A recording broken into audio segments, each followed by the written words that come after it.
Hi, welcome to my backyard. We're here in Spearfish Canyon, and this is the Human-Shaped Learning video podcast. I'm Scott. And I'm Sharla. It's good to be with you again today. And today is mine. Yeah, you've got it. Yeah. I'm excited. Are you? I am. Have you looked at anything I'm going to do? I haven't. It's all fresh for me. All right. So relational learning, right? Yes. How relationships impact learning. That's right. Today I actually decided to go into focus because of so much of our time as teachers right now is spent online. Mm-hmm. I thought about maybe taking a little time to talk about virtual relationships. Oh, that sounds great. I think that's really important. I know both my kids are teachers as well. My son is in a classroom right now. My daughter is not, but my son is teaching kindergarten, and it's just by age, it's kind of challenging. And he jokes a lot about what it looks like when you do finally get them all online.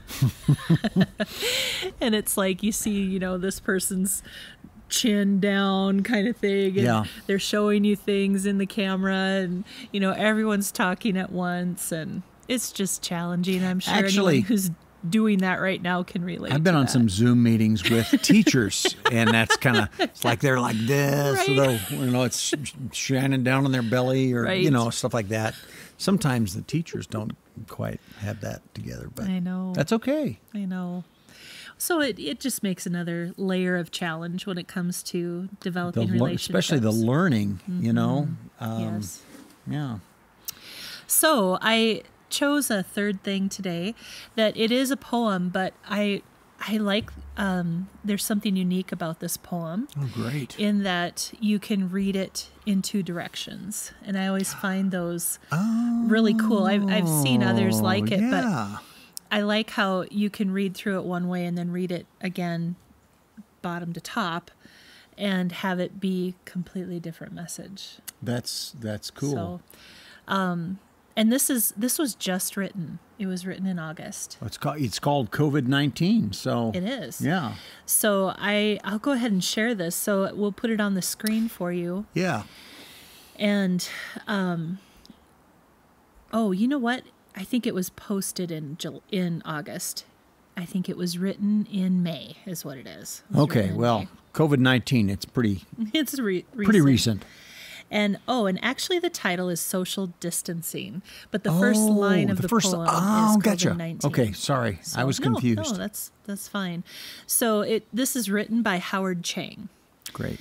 So as we read through it from the top down, just notice how you feel, I guess, is one thing I would encourage you to do or invite you to do. And then notice how you feel when we read it the other direction. COVID-19. There will be no more wisdom, integrity, and compassion among us, and only through self-centeredness we will overcome this calamity. We are eager to end our responsibilities to one another.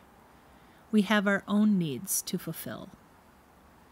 We are looking beyond the fact that we have people who are dying, families who are hurting, neighbors who are lacking, friends who are crying. So I choose to consider my freedom is more urgent than your safety. And I tell you, fend for yourself. May you never need to ask for my help. We are in this together. What a lie.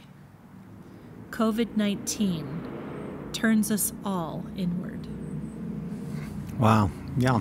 And as I read that the first time, I thought, I have seen this. Yeah. I've, noticed people and families who are sort of in that mode right now. And maybe we all get there at certain times too, as we're all trying to navigate this really interesting landscape of social distancing. It's challenging. And there are some times that I just want to turn inward and not really have to think about anyone else but myself. Sure. So I'm going to go ahead and read it the other direction, then we can talk about it a little bit. Great. That sounds good. So then you can read from the bottom up. COVID-19 turns us all inward. What a lie. We are in this together. Ask for my help. May you never need to fend for yourself. And I tell you, your safety is more urgent than my freedom. So I choose to consider friends who are crying, neighbors who are lacking, families who are hurting, people who are dying. We are looking beyond the fact that we have our own needs to fulfill. We have responsibilities to one another. We are eager to end our calamity. We will overcome this self-centeredness among us, and only through wisdom, integrity, and compassion there will be no more COVID-19. Wow. Yeah. I just noticed what a different feel that had for me. You know, there was this sense of doom, I guess, reading it through the first time. Yeah. And then how immediately, as we look at that line, your safety is more urgent than my freedom. That was the first line that made me just go, oh, wow. Yeah. Yeah. You know what I noticed as you were reading from the top down, I felt a internal tightening up, stress. You know, it's like, and like you said, you know, I've seen that. I've seen that attitude. I've felt and heard and I recognize that. But then the loosening back up when you read from the bottom up, it just seems. It's just open and it's embracing and it's, you know, it's just interesting how words that are narrowing and tightening and words that are opening up and broadening out, how that impacts our inner feeling, you know? Right. You know, it reminds me of just that whole theme of abundance versus scarcity. Yeah, yeah. When we're thinking about, you know, I'm going to take care of me, you take care of you, you know, this is about what I want, you know, that's all about scarcity thinking. There's not enough for everybody, so I need to grab mine. And when we think about abundance, that there's more than enough of everything, like there's more than enough of me to maybe help a neighbor who is lacking. Yeah. Or a family who is hurting. Right. I have things I can do to help that. Right. That when I notice that in my life, it's not that I'm going to ignore it because I don't want to have to give any more of my scarce time to you. Right. This makes me think about, you know, the theme relational learning, how my feeling about is there enough of me, you know, makes the difference between me just trying to get them to learn and me actually engaging in relation. Because the reason sometimes we don't do those relational things in the midst of a learning situation is because I'm afraid that's just too much of me. That's going to take too much. Now I can go through the steps so we can set it up and we can give you, we can hand out the worksheets. I don't know if anybody still does worksheets. Maybe they still do. They still do worksheets? I'm guessing so. Okay. Yeah. So anyway, you know, I can shove out the worksheets and take them up at the end of class, or I'm going to have to invest a bunch of me. And is there enough of me today to be able to invest a bunch of me for relational learning to happen? And when I feel like there's not enough of me, it's probably not going to happen. But you know, that's that deficit thinking. That's you know, and it's very connected to our other area, which is self-care. Right. You know, sometimes you know we're just not in a good position. We're tired. You know, a lot of teachers are exhausted right now. You know, it seems to me, and we're going to talk about self-care in another episode, but it seems to me that part of the problem with that is if I let myself be really run down and feel like I'm operating on just running on fumes and I don't have much left, if I don't take care of myself, then I can just build up a real frustration and anger and negativity about my students. Like I blame them for trying to get too much of me, and there's not enough left, and that's not fair to them. I mean, they have to be there, and they need me. I mean, that's my job. So part of me keeping that relational connection with them positive is me making sure that I'm, taking care of myself too. But it goes back to that idea of we can't give from an empty bucket. Yeah. How do you keep your bucket full when I mean, I know as I watch many of the teachers, well, we teach too, but the people who have classrooms of students right now. Right. When I look at what their lives are like, the amount of time that's being spent outside of a normal school day, yes, teachers have always spent evenings and weekends working, but not with the sense of desperation and franticness that I'm seeing now. Well, and the learning curve for teachers. I mean, if I'm not super familiar with all the technology stuff that I'm needing to use, I have to first familiarize myself with all of that and then get to the business of figuring out how to help my students learn via those technologies. So some teachers are in a very virtual world right now. They've gone to that level in their district. And so I think there's a couple sides to this that I'd like for us to think about today. And that is the isolation of teachers when they're at home by themselves. You think about a teacher who is spending their entire day with very young students, for example. I think of my son with kindergartners. Yeah. And he's by himself. The only adult he has for the day is himself. He's isolated, and then he's got all these little ones he's trying to engage and keep connected. And, so there's the relational piece of being in relationship with your learners. There's also the side of being in relationship with your colleagues who are supports for you, and keep you going and they make things fun. I can remember as a teacher, you have to have that person that when something funny happens or something crazy happens, you cannot wait to go tell them. Yeah, yeah. And I think there's a loss of that when we're at home and having to spend a lot of time on the computer with it. Well, I know even in our situation, we just had a staff meeting yesterday. It was a virtual staff meeting. And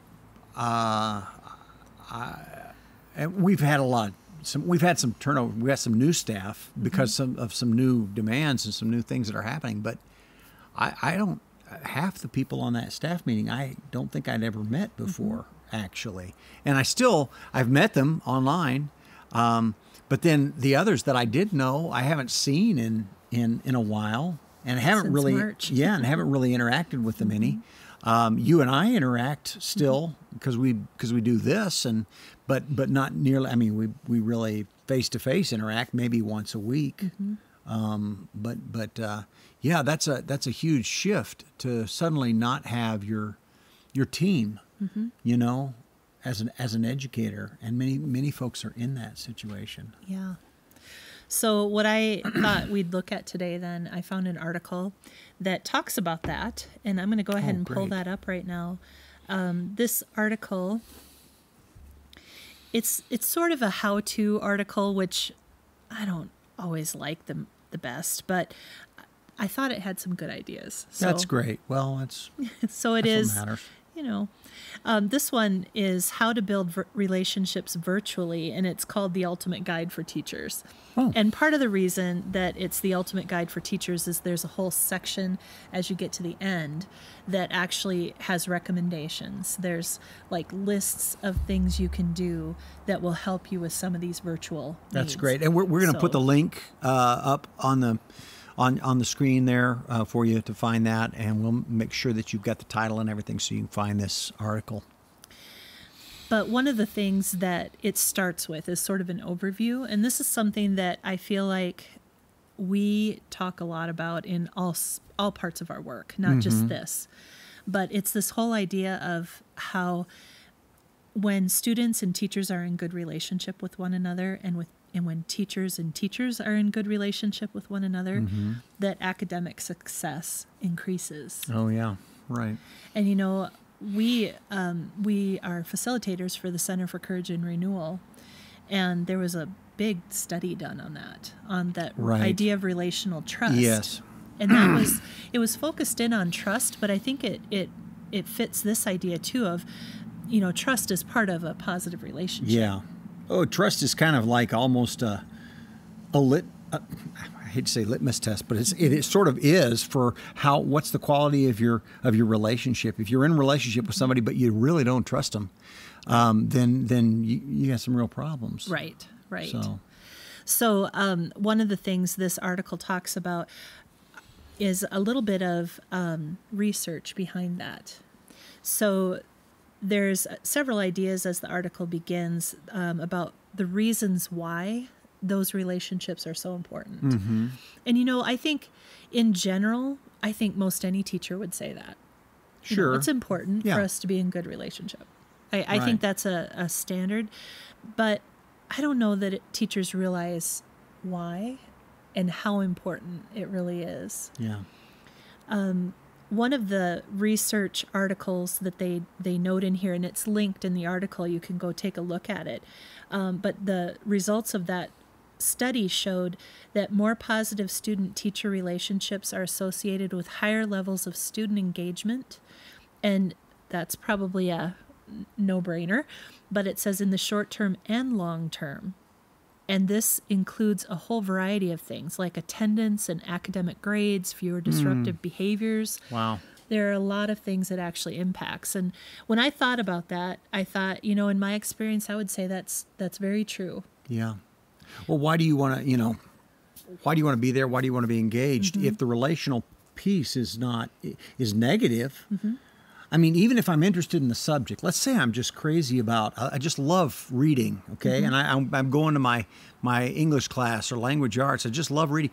But there's this relational tension there that can suck all my excitement and engagement for that subject area. So just suck it all away. Absolutely. And destroy it. Right. And I think about students I've had over the years. There were some that I knew they were they just wanted to be with me during the day. I think sometimes they might be students that were maybe lacking a little bit at home or something, but boy, when that relationship was in place, they wouldn't stay home. Yeah. And attendance, I think, if you can't get your students there, then you can't do all the things that you need to do. Right. So this includes if you can't get them to show up on the computer screen too. Oh, yeah, right. This is attendance, whether in person or virtual. And so I thought that was interesting. And then another one was all about, in that relationship, the importance of students and teachers feeling safe and comfortable. Yeah. And it's in this particular study they're referencing, it's not only for the student, it's for the teacher. There's got to be a level of comfort as a teacher, too, to want to show up every day. Right. And there was rarely a time in my experience as a teacher where I would say I felt uncomfortable in my class. There were times where there were stressful things going on with the adults in the school that made it hard to want to go. Right. But, when I could get there and get in my classroom with the kids, that was highly motivating to me to come. Yeah.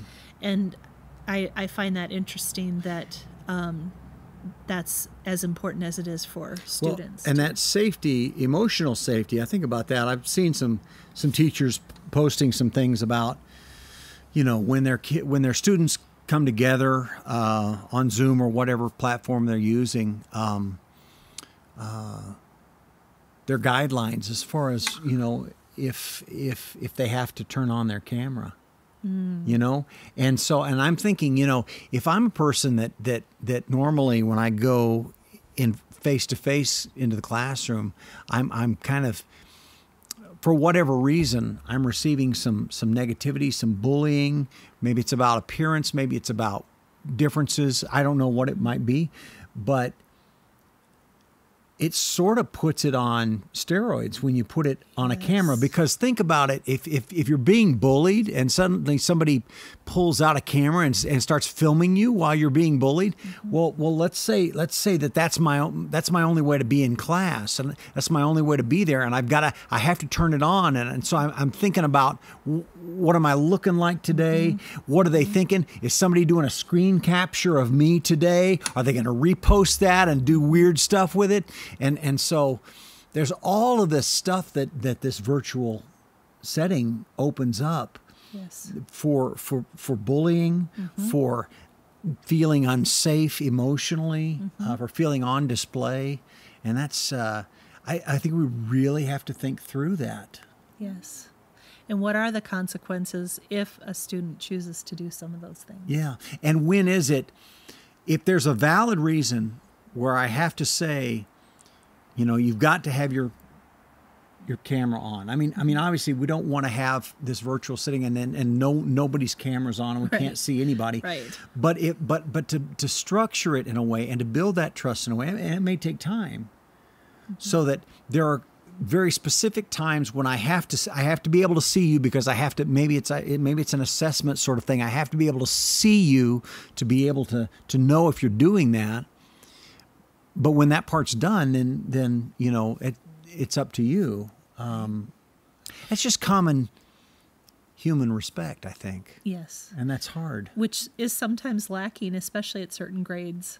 As students are developing, when you think about middle school, that's a challenging time. Well, school is unlike most other situations. It's a mandatory thing. And as human beings, we don't have that many mandatory things where you have to be here and you have to do this and do that, and somebody's in charge of you. I mean, I recognize we have jobs, but you can quit a job. Students are required to be there. Right. And so we have to go the extra mile to make sure that we're treating them and helping them learn what it means to be a real human being in that setting, and have respect and receive and give respect. I thought it was interesting, the two things they highlight that come from, and I'm sure there are many more, but these were the two things they highlighted about being safe and comfortable, were when that's present, that you have a level of safety and a level of comfortability, they are the strong predictor of increased joy and lower feelings of anxiety. Wow. Yeah. And I was just struck by that joy and anxiety are the two things that, and it makes sense, but that those are connected to that idea of feeling safe and comfortable. Well, and I think, we know from brain studies, that if my anxiety is really highlighted, I'm in the wrong part of my brain to do much learning. Yes. And so if getting on this virtual setting and being present on that is really upsetting to me for whatever reason, I'm not going to be much good at learning and doing the cognitive work that needs to be done. Yes. A couple other things I'll just highlight, and then I might share some of the kinds of recommendations they have. So there was another point that they made about having those strong relationships with your students actually helps your relationship with their parents.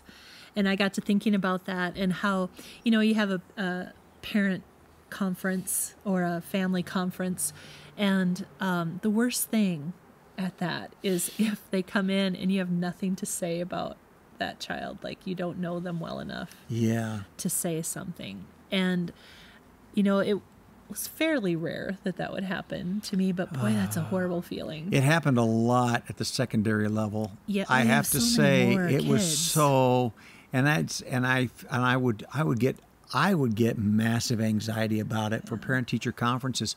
Who's going to come in? Are they going to be the parents of the kids that I know because maybe I have them maybe multiple times during the day, or are they that one kid that I have like once and I just never, and I've got 120 other students and I I don't have a lot of real specifics, and then you feel bad, and then you get anxious, and then you hope that those parents don't come in, but you really want them to come in because you want to have a good relationship.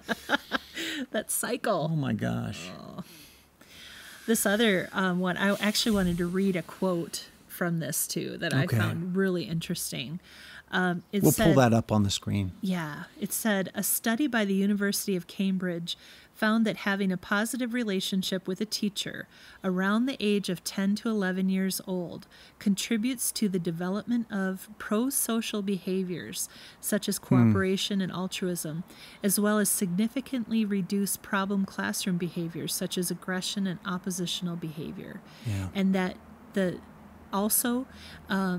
those effects could last for years after that particular relationship. How many adults do you know that can name the teacher who made a huge difference in their lives, and it shaped the trajectory of where they were headed? Yes. You know? Oh, it's so important, and I don't know that we can really identify the level of importance those relationships have, and and sometimes there are certain times where you just, for whatever reason, you just don't click. And I know I always felt bad about that, and now I think it is harder when you're connecting via a screen for part of the time or all of the time. It's even harder. Yeah. But I think the importance of it still is there. Absolutely. So, and then the last one they had about these first 5 points was the how it impacts our vulnerable students. So there's some students that are a little more vulnerable than others. Those at-risk students that they may be racially, socially, or economically marginalized or have learning disabilities. They benefit the most from the quality of relationships they form with their teachers. Well, they need an advocate. They come in, they're already out there in the world, they're already out there, like we said, on the margin, being pushed to the margin. And then when they come into the class, a mandatory thing, they have to be there. They need an advocate to say, hey, in this space, you're not going to be pushed off to the side, And I'm going to make sure that that you're important, And so that was just a reminder to me of, I think sometimes you almost have to go that extra mile with those particular kiddos, because as they're coming into your room, more than likely they have issues around survival. That are on the basic needs being met, that are on their mind. And so they're maybe not ready for jumping into writing and reading and math. They need to settle into, I'm okay right now. Yeah. I'm actually right now where I am here, I am safe. I'm okay. This adult who I spend my day with, or one of the adults I spend my day with, is present with me, and it's good. It's a good thing. You know what? You and I do a lot of work in some of our other work with helping teachers to be prepared for being culturally responsive, coming to know more about the culture and the home lives of their students, and that includes culture and heritage. It also includes language differences. It also includes economic differences, things like that, issues around poverty. And it's easy as a teacher to say, I got to know all this stuff. And all of that is really important. But I don't think any of it is as important as simply working to create this relational connection. That's first and foremost. I mean, yes, you need to learn all these other things. It's great to learn about the culture and the home culture of the students. It's great to know details about how students in a poverty setting might learn differently than students that are more advantaged. But being a human being with them and having that relational connection and making sure that they feel safe and that they're important while they're there, that covers a whole lot of ground as we learn the other details, you know? Yes. I had a little sign I kept on my door, and it looked like it was for the students, but it was for me. And it said, start each day with a smile. And that sounds silly to say, but there is something to be said for having the first interaction with the person you're seeing that day be a smile with, you know, connecting with that person. Right. It's showing, hey, I'm expecting that today is going to be a great day. Yeah. And we're going to have fun together. We're going to enjoy this. That's awesome. And I think that's something you can do whether you're virtual or in person. Right. You know, if when they hop on the computer with you, if you're looking bored already, or you're looking like, I don't want to be here, which we might feel like at times. Yeah. So just, I guess, before I kind of wrap up this article, I would say that if you go in and take a look, I found some of their ideas to be kind of helpful. Yeah. So there's different, like they have rituals to build connectedness. They have some challenges and what you can do to address the challenges. There was another one that really struck me. I'm trying to find it here. This one. Relationship building ideas and activities for the virtual classroom while teaching remotely. Okay, so this is a list. One of the things I thought was really interesting is making sure you greet each student by name.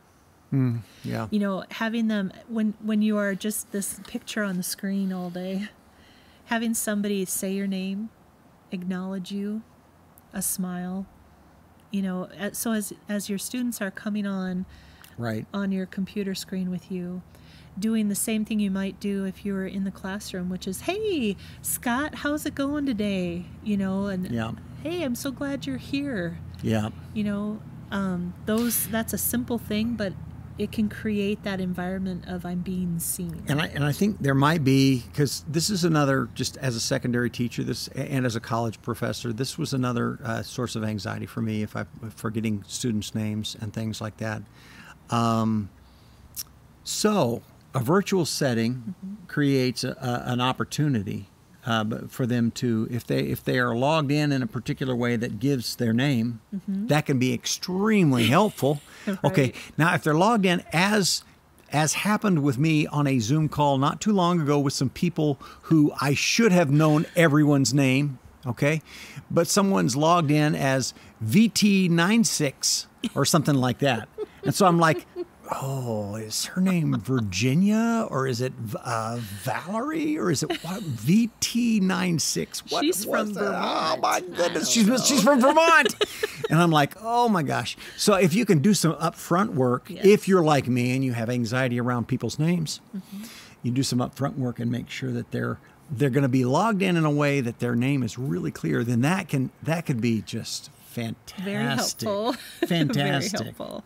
Yeah. I also like this idea of showing students your world.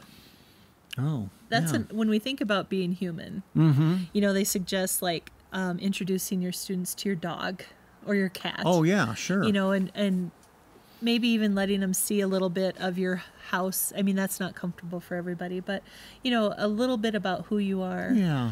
I can remember as an elementary teacher, you know, you'd see someone out in a grocery store, and they were like, you live outside the school. Yeah, you know, and any sort of glimpse into their life was just really amazing. You know, we have a little struggle with that. Like, we have a lot of meetings now, and we kind of go back and forth with, okay, at what level am I super professional? Because we've got these like really nice, really professional backgrounds that have the name of our company and everything. So figuring out, when do I do that? Okay, super professional. And when do I just let them see, you know, the cupboards in my kitchen? Right. And what kind of dirty dishes in my sink? Okay. Well, you can raise your camera up a little bit so you don't have. You can. But I think thinking about that, being reflective and intentional about that. What do I need today? And maybe it is a background, a special background. Maybe it could be a humorous background because that's something that's cool. Or maybe it's just letting them see where I'm at today. Yeah. You know? It sets a tone. Yeah. Today, we're in the woods. Right.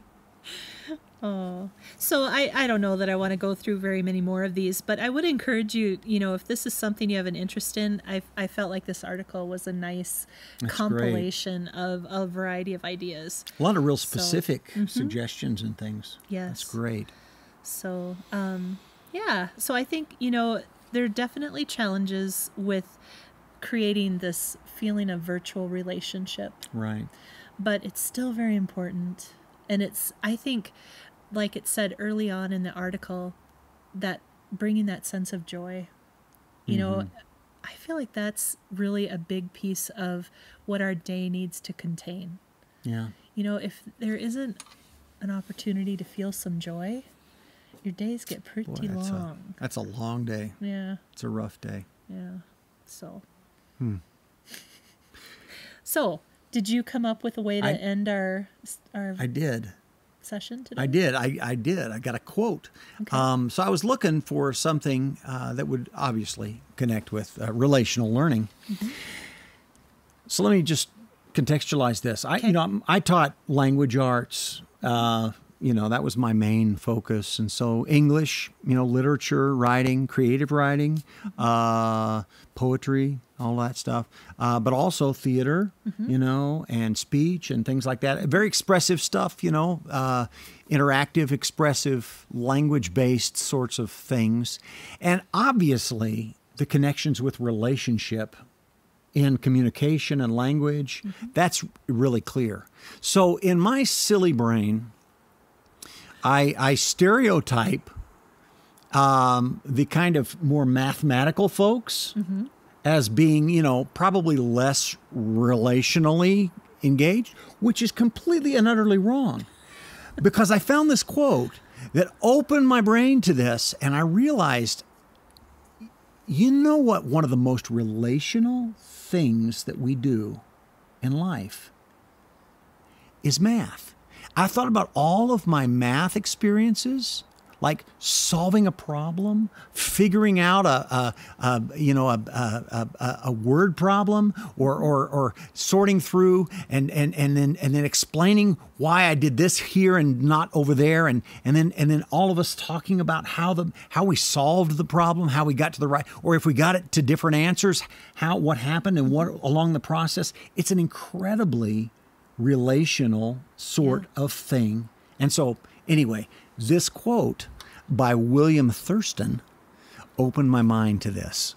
And I should have known this. My dad's a math teacher, So I should have realized that. Because my dad is really social. Yes. And that's what he loved about it. So anyway, so the quote. The real satisfaction from mathematics is in learning from others and sharing with others. So, for all of its beauty as a big objective mathematical, that's the music of the universe. It's what holds the universe together. It really is about sharing with each other and learning from each other. Because every kind of learning math experience I've had is always exactly that. It's about looking at how you did it, looking at how I did it, figuring out what we did differently and what's working and what's not. It's a real relational thing. It's a great connection. Thanks. I was proud. I got a math quote. Good job. Yeah. I still have to count on my fingers, though. So. Hey, thank you so much for joining us this episode. We will see you next episode. Take care.